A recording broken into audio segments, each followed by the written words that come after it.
Welcome to Short Course, episode 78 for August 4th, 2022. I'm your host, Ben Barry. So, a little bit of a return to form here, back to a weekly podcast, at least one a week from the last one. And a lot's happened in this week. As you can imagine, if you listen to episode 77, I was feeling, pretty out of options, pretty helpless.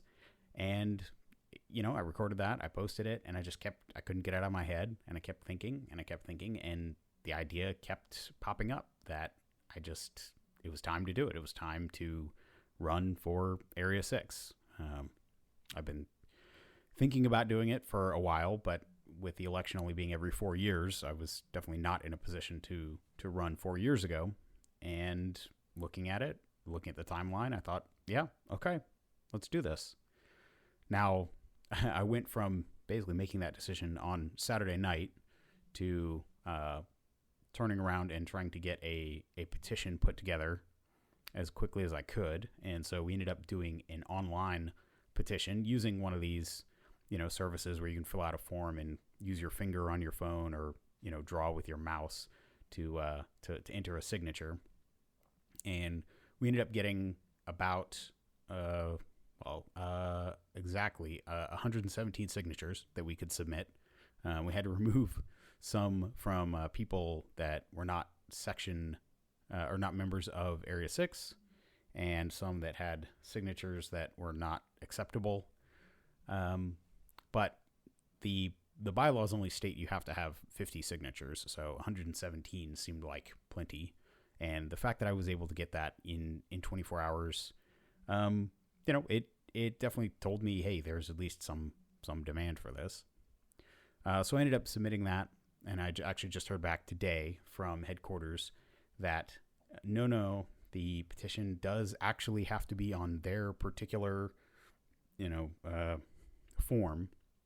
Now, what is interesting is in talking to someone else who had run for office, and he had gotten some signatures by posting the PDF and letting people either print it out and sign it and send him the picture, or signing it on their phone or on their computer, somehow adding in a signature digitally. And he just added each of those individual pages to the end of the PDF submission, and apparently that was good enough, at least as of a year ago. So that's my plan. So I have the PDF. I've filled in my information, my member number, and the fact that yes, you are signing a petition for Area 6.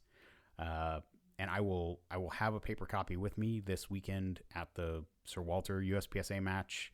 I don't know if I'll be shooting anything else this month, probably. But I'll have a paper copy at matches with me until I get enough signatures.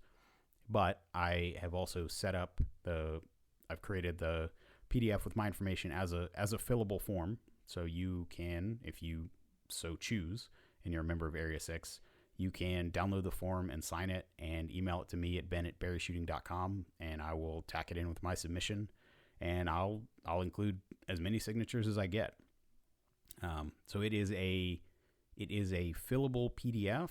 So you can just type in your name, your member number, and your state. And if you have some kind of PDF editor, I think Preview on the Mac has a way to capture your signature on the trackpad, and then you can insert that into documents. You can either do it that way or print it out, sign your individual sheet, take a picture, and send it to me, and I'll process it and get it collated in. But so I'll be gathering the signatures in person, but if you feel so moved, the PDF, the fillable PDF, will be at berryshooting.com/petition, PETITION. And if you want to download the PDF and sign it and send it back to me at ben@berryshooting.com, I'd appreciate it. I am not especially worried about getting 50 signatures, just a matter of time and going to enough matches and whatnot. But I like the idea that I actually have support from more than just people who live in my state or are within driving distance of me or know me because I've been shooting at the same 4 or 5 clubs for 10 years now. yeah, I mean, it's kind of a meaningless distinction, I suppose, but there's something about the fact of having someone from I didn't actually check if I had a signature from every single state in the area, but a good healthy portion of them, more so than just North Carolina, South Carolina. It seems worth doing. So there's your option. You can also look at the show notes for this episode, and I'll have the link to the petition and how to submit it in the show notes. So as for what has been happening in the USPSA drama situation at large, to be totally honest, it's hard to keep up. I see screenshots posted. Sometimes they're Instagram stories that obviously disappear after 24 hours, so it's hard to go back and reference things unless you've taken screenshots. I've seen screenshots posted from various different private Facebook groups. So apparently there's something going on in the MNDVC Minnesota USPSA private group, and I'm not a member of that, and so I have no idea what the Area 3 director is saying to people. I see some screenshots taken out of context, but it's not a good situation in the sense that people don't really know what to trust. There is no sort of one consistent set of facts. Some people, even the list of people who are banned is not entirely clear. From everything that I've seen, the ones that we know about are Ben Steger, the guy behind Practical Shooting Insights, Joe Rutkowski, who has some role. I don't know the specifics, but he has some role at Infinity. I mean, I know that there was some bad blood about Infinity pulling out of the match being hosted at Cameo when it was being hosted at Cameo, and now Infinity, who has been the back cover sponsor of Frontsight for as long as I've been a member, I think, their advertising dollars are no longer welcome, which is, it's pretty puzzling. I mean, we'll come back to this, but one of the main arguments behind, or at least that people are saying, this hasn't been in the suspension letters, but one of the things that people are throwing around is, well, it's the board's job to protect, fiduciary duty of the sport. And it's like, well, okay, that's an argument.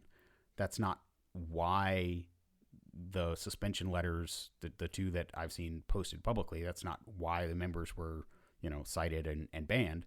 But that's been an argument, that Steger and Practical Shooting Insights and the general disrepute that they're bringing to the sport is driving people away. It's causing people to either not join or to cancel their memberships. And so, that's hurting the USPSA's bottom line.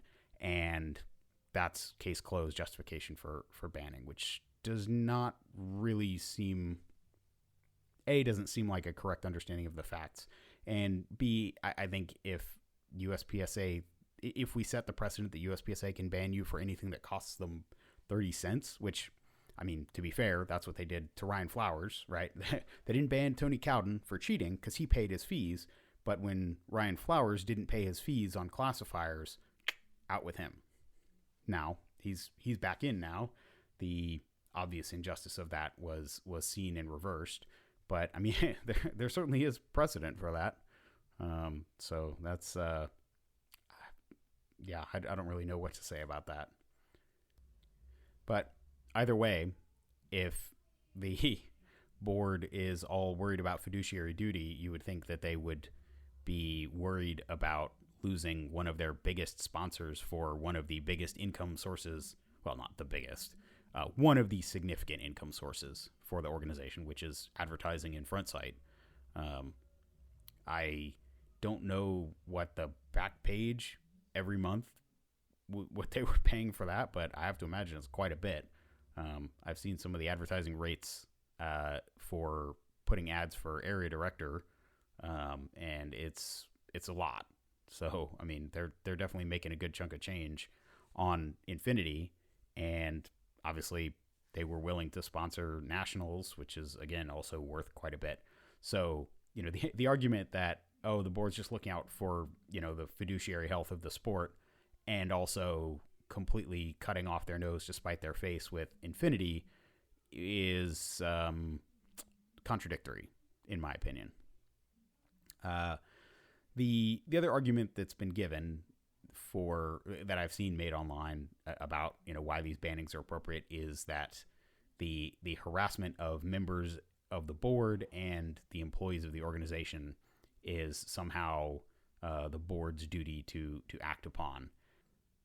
Which, I mean, I guess you could make that argument, but what these suspension letters, again, I've only seen 2 of them, but what they actually say the banning offense is bringing discredit to the corporation. And, I mean, to put it bluntly, that's just not true.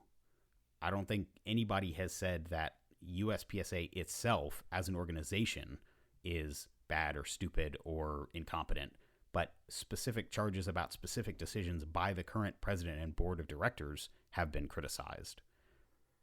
And so if there's anything that's being done that is hurting the reputation of USPSA, it is by them exposing the things that the board and the board, the president, Jake Martin's director of media and events, the issues that they are causing is not what is exposing the problem, is not creating the discredit. It's just bringing it to light. So the whole thing just is a total sham. It's a house of cards. The other thing that's, I think, obviously double talk is that the claim has been floated a few places that, well, nobody's banned for life, and if they're actually telling you that, then they are lying to you or misleading you or just trying to whip up drama. And I mean, like I said in last week's episode, what is the point of appealing a decision that has had a unanimous vote from the president and every area director? What evidence could one of these people provide at a hearing to say, no, I actually don't deserve to be banned? I can't imagine it. I mean, unless this is some kind of bizarre power play just to make these guys come and grovel and beg to be let back in, which I can pretty squarely tell you is probably not going to happen. I mean, if this is a sort of game of chicken, I don't see it going well for the board. And then, the other thing that I've seen pointed out is, some people said, well, Ben Steger, he doesn't really shoot USPSA matches anymore anyway, so why does he care about a suspension? And I mean, as best I can see, and this is in the this is in the IPSC rulebook, to participate in the World Shoot, which is supposed to be happening in November, I think, just a few months from now in Thailand, the delayed 2020 World Shoot that is now finally happening at the end of 2022. To participate in a World Shoot, you have to be a member in good standing of your region. And currently he is not. And so, I mean, he is, for whatever else you can say about him, he won the 2017 World Shoot in production.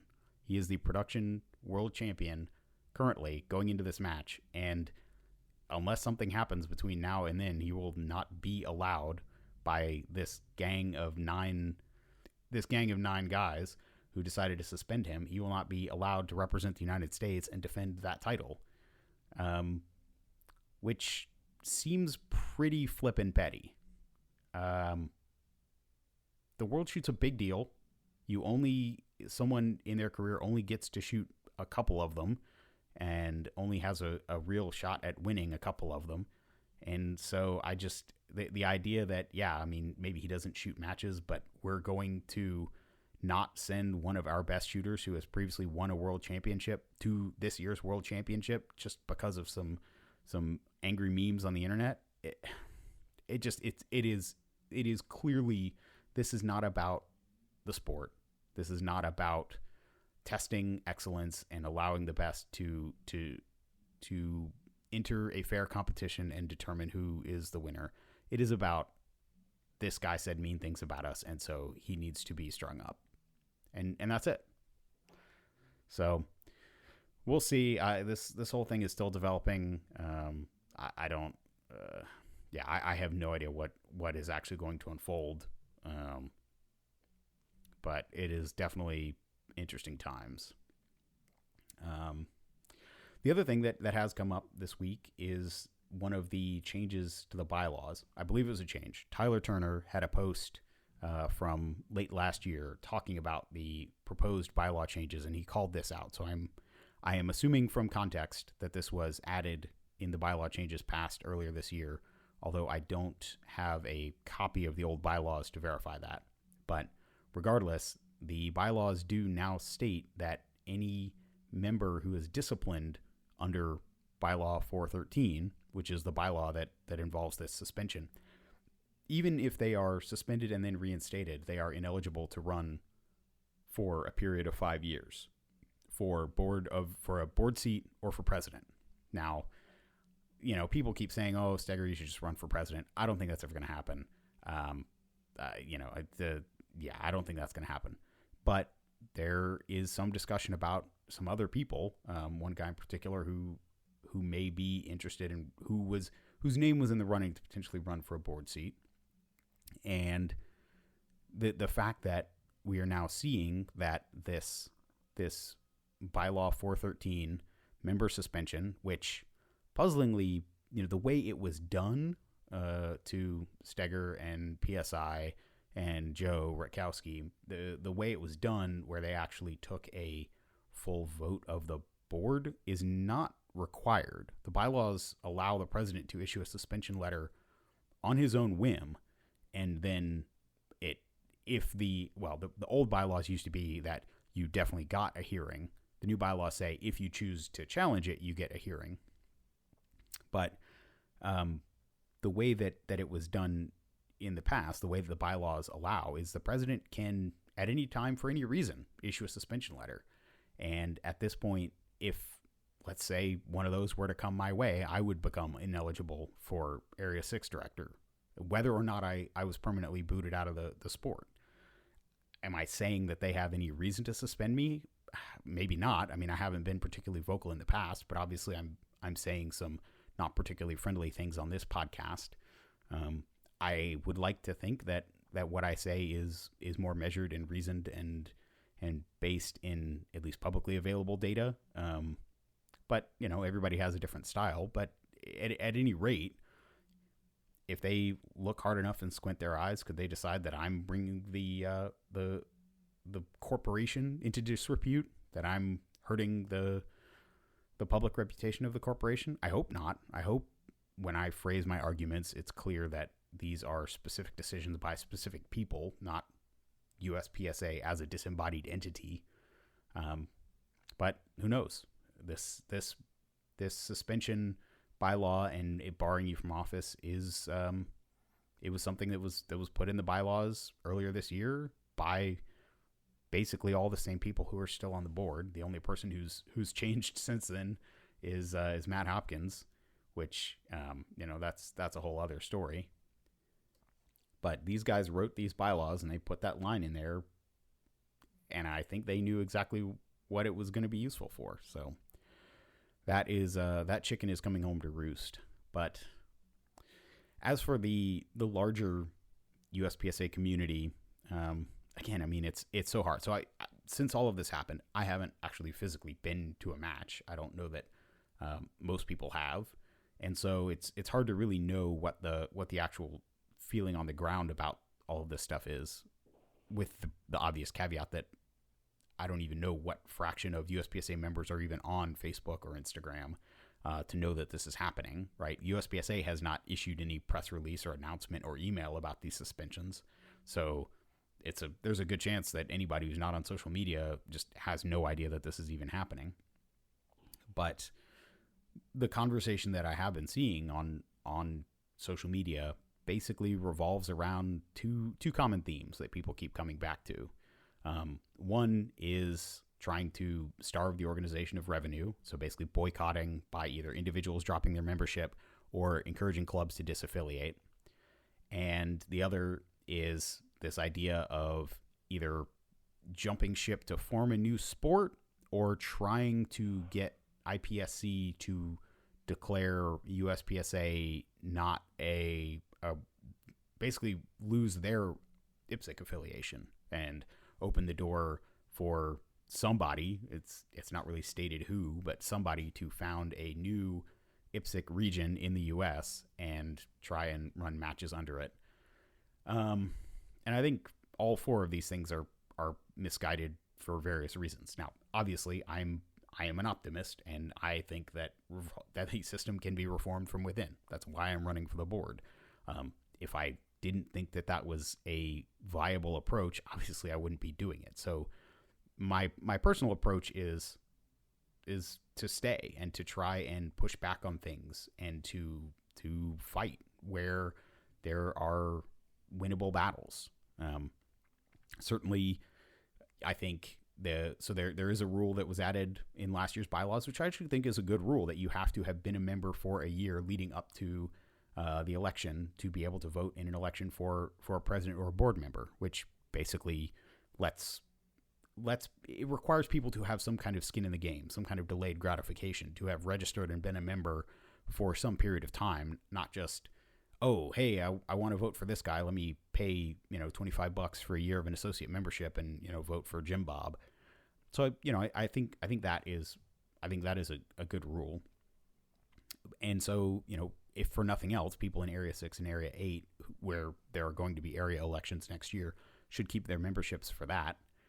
And just in general, I don't think that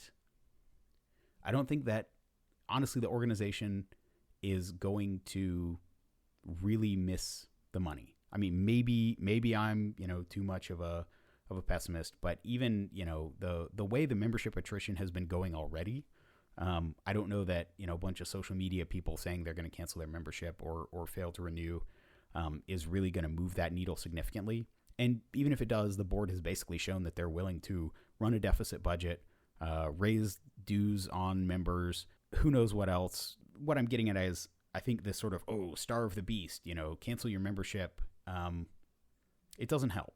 And, they'll do without the money. They'll figure out some way. They'll dip into savings. USPSA has a bunch of money saved up in various, investments and savings accounts and whatnot. And so I don't think the only thing that would really credibly threaten USPSA would be an IDPA level schism, where something, I mean, I don't remember exactly how many founders. I think it was like 6 or 8 guys, Ken Hackathorn and Bill Wilson and a bunch of those guys that were, IPSC dudes in the 90s who said IPSC has gotten to be too much of a race gun. We're going to go found our own sport and take a bunch of clubs and members with us. And to be totally honest, I don't see that happening. There are a bunch of other sports out there. I've seen PCSL mentioned a bunch. I've seen the USSL. It's another one of these, sort of attempts to try and improve on the admitted shortcomings of USPSA, especially in some of the multi-gun areas. But I don't see the momentum behind something like that. I don't see a number of high-level shooters, luminaries, thought leaders within the sport leading the charge to go to these other things. And honestly, at the end of the day, I don't know that those other things would be a better sport than USPSA. I think the actual rules in terms of being a fair playing field for determining the best shooters in the country or the world, I'm not saying USPSA or IPSC is perfect, but hit factor is pretty darn good. The way we do fault lines, pretty darn good. The trade-offs between what shooters are allowed to do and where the clear bright lines of what they're not allowed to do, they're pretty good. And I don't see fracturing all that in 17 different directions really helping. I mean, it might help you, if your club, if the 2 clubs you shoot at regularly disaffiliate and, start running something else, then, I mean, maybe that solves your problem, but it doesn't actually fix the organizational problem. And, by the same token, yes, we could, if we could snap our fingers tomorrow and USPSA was disaffiliated and no longer an IPSC region, and we could found the new American practical shooting, whatever, and take the IPSC rulebook. I mean, the trajectory to trying to get clubs to run matches, to get people to abide by IPSC equipment rules, which are noticeably stricter than USPSA in almost every division, to the point where it's not really practical to shoot both unless you really know what you're doing and are trying. Like USPSA people just don't have gear to shoot raw IPSC matches under current IPSC rules. They don't. People have made a lot of permanent modifications to guns, or bought a lot of gear that just doesn't fit. And so, yeah, I mean, I know what I said on the last episode, that turning the board around one seat at a time, getting some voices at the table that actually represent competitors and not just revenue, and maximizing membership and what's the most fun, and let's have 10 hit factor, 32 round stages, getting some some voices like that on the board. It's going to take years, but so would anything else that we're talking about. I mean, IDPA took a long time to really form and become what it was. And they took a lot of USPSA members with them, to the tune of 5,000, 10,000, something like that. I want to say, oh gosh, I wish I had written this down or had a better article about it. But something like, it wasn't until 2016-ish, like in that time frame. It basically took 20 years for USPSA to get back to the number of members it had in 1996 before the schism. It was that much of a hit. Again, I wish I could find the source on that. Don't quote me on it, but I believe that I have read that. And that's pretty shocking. And again, that's a shift on a level that I don't think we see support for right now. And to be totally honest, I think that's to USPSA's credit. I think the schism during the 90s, where people wanted to shoot stock Glocks and third gen Smiths and Berettas and whatever, more realistic carry guns and that sort of thing. That was a much bigger rift at the time, because at the time there was only limited and open, and limited was going all to, major power factor, double stack 1911s with magwells. And there just wasn't a place for what we now have, which is production. And even, carry optics and production, as gamed out as they've been, they're still more like actual carry guns than limited guns. But at any rate, I don't see the groundswell for that kind of split. And so, all I can say is the best path forward that I see is staying and reforming what we have. And it doesn't necessarily mean that it has to be me. Like, I don't have any particular desire to dedicate large amounts of my time to, whatever the duties of a board member are going to be. But at the end of the day, I didn't see anybody else stepping up and throwing their hat in the ring. Anybody that I felt I could sort of credibly put stock in the same way that I think and I hope that people will put stock in me, or at least appreciate that, even when they disagree with me, that we both come from a place of wanting to make the sport better, and perhaps we just have different values, different goals in mind. Maybe for some people, actually trying to maximize participation is their goal. Okay, like there's a middle ground to be struck there. I think being approachable for new shooters is important. Making it so that we are a healthy, growing organization is important. But just throwing the doors wide open and trying to get people to sign on the dotted line and shoot their first match at any cost is obviously a short-term strategy that will bite us in the long term, period. So the last thing I wanted to talk about here is the question that has come up from various folks as they've seen the petition or my post about wanting to run. And that's asking me, what's his platform? Or, what's your platform?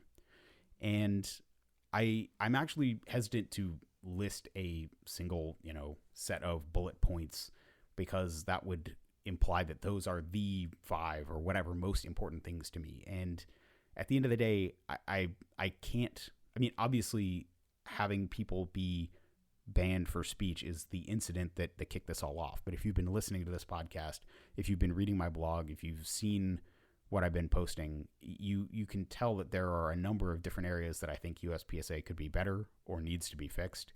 And I don't know which one of them is most urgent. I don't know which one of them potentially could actually be acted upon the soonest. In theory, even if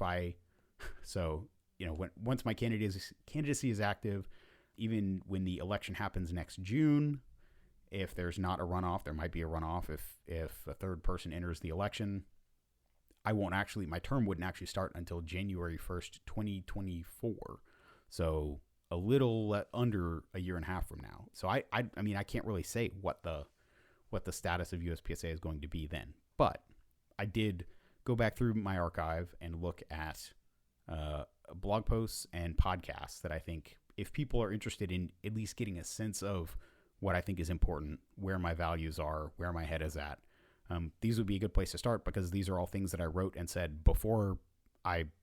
not before I ever thought about running for area director. I mean, I've been toying with the idea for years, of course, but before it was really a serious option. And so, these weren't things written to get votes. These were just me sort of trying to put what I thought was where the direction should go out into the world.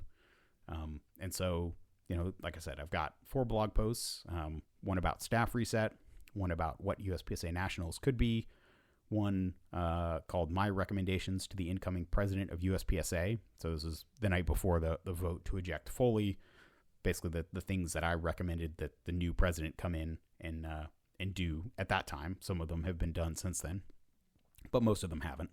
And then the 4th blog post is just called How Good Could a Nationals Live Stream Be?, which is me just kind of trying to break down what makes a good live stream and why, what could make it better. And then obviously, if you're listening to this as a podcast, if you're listening to it on YouTube, you can follow the links in the description or go to my website to find out how to subscribe to the actual audio feed. But a few episodes that, again, I think will just give you a sense of how I think about things. Episode 37 and 38, it's a 2-parter about the rule changes that were part of the 2019 rulebook, most of which I have good things to say about. So it's not like I just am constantly tearing things down and saying this is terrible. I think that there are actually positive changes that can be made. I think there are many, many positive changes that can be made, not just rolling things back and undoing past things. But anyway, episode 42, How I Would Do Nationals, which is basically the same content as that blog post about what nationals could be. And then episode 64 about the 2019 Carolina Classic, where I talk about how we ran it. That also touches on staff reset, which is how we've run the North Carolina state match for close to a decade now, I think, or at least as long as I've been in the sport, which is 2013. And then episode 66 about the 2019 Production Nationals. So I'll have links and information about those in the show notes here. But if you are interested, if you want to get a better sense of sort of what the issues that I've tried to raise, both negative and positive, over the years are, that's a good place to start. Obviously, I will be podcasting and writing more going forward.